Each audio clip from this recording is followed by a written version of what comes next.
અને લોકસભા સાંસદ તરીકે ગાઈડલાઈનમાં એવી જોગવાઈ છે કે કોઈ પણ લોકસભાનો સાંસદ એના વિસ્તાર વગર 25 લાખ રૂપિયા કોઈ પણ જિલ્લાની અંદર આપી શકે, એટલે 5 લાખ રૂપિયા વધારાના હું મારી સંસદની ગ્રાન્ટમાંથી આ હોસ્ટેલમાં આપું. એટલે ચંદનજી આજે ફંક્શન કર્યું તો 1 લાખ રૂપિયા લીધા, ઓલું ફરે તે સરળ બાજુ ભૂખી મરે.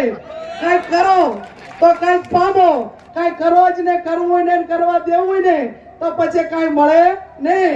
એટલે જેને રી ચડતી હોય ઈરાઈ પણ કોક ચડાવજો, તો તમારે પણ ચેક જ્યાં જરૂર હશે ત્યાં ફૂલ નહીં તો ફૂલની પાંખડી અમારાથી જે બનતા પ્રયત્નો કરશું.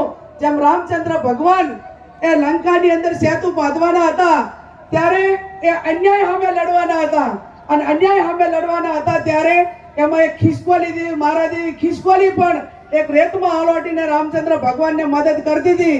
અને આજે રાહુલજી એ રામચંદ્ર ભગવાનની ભૂમિકામાં સમગ્ર દેશના લોકો માટે અન્યાય માટે લડતા હોય ત્યારે એક મહારાજ જેવી ખિસકોલી કે આપણા સૌના જેવો એને સાથ સહકાર રહે અને આવનાર સમયની અંદર ગભા મિલાવીને એક અન્યાય સામે લડવા માટેની એક ઝુંબેશ ઉપડે અને તમામ લોકો હળી મળીને ભાઈચારાની ભાવનાથી રહે.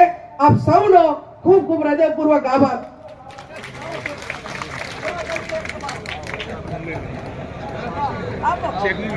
જે ડેનીમેનની 11 લાખ મામેલામાં આપ્યા છે તે ચંદનજી અને એની આખી ટીમ અને આખા ટ્રસ્ટને પરત આપી રહ્યા છે.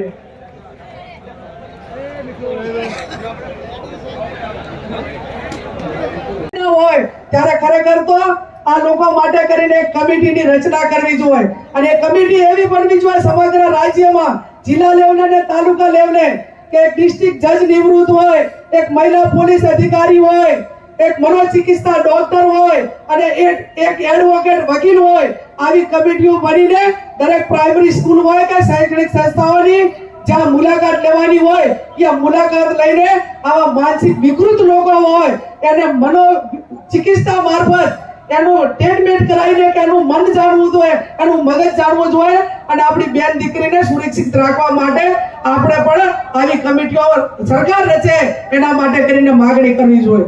અને એટલા માટે આ પાટણ મુકામે સમગ્ર ઉત્તર ગુજરાતમાં પહેલી દીકરીઓને ભણવા માટેની હોસ્ટેલ, 400 દીકરીઓને ભણવા માટેની હોસ્ટેલ એ ચંદનજી અને એમના સૌ આગેવાનો પાટણ જિલ્લાના બનાવતા હોય ત્યારે આ 11 લાખ રૂપિયા મને મામેરામાં મળ્યા છે એ હું આ કન્યા હોસ્ટેલને અર્પણ કરું છું.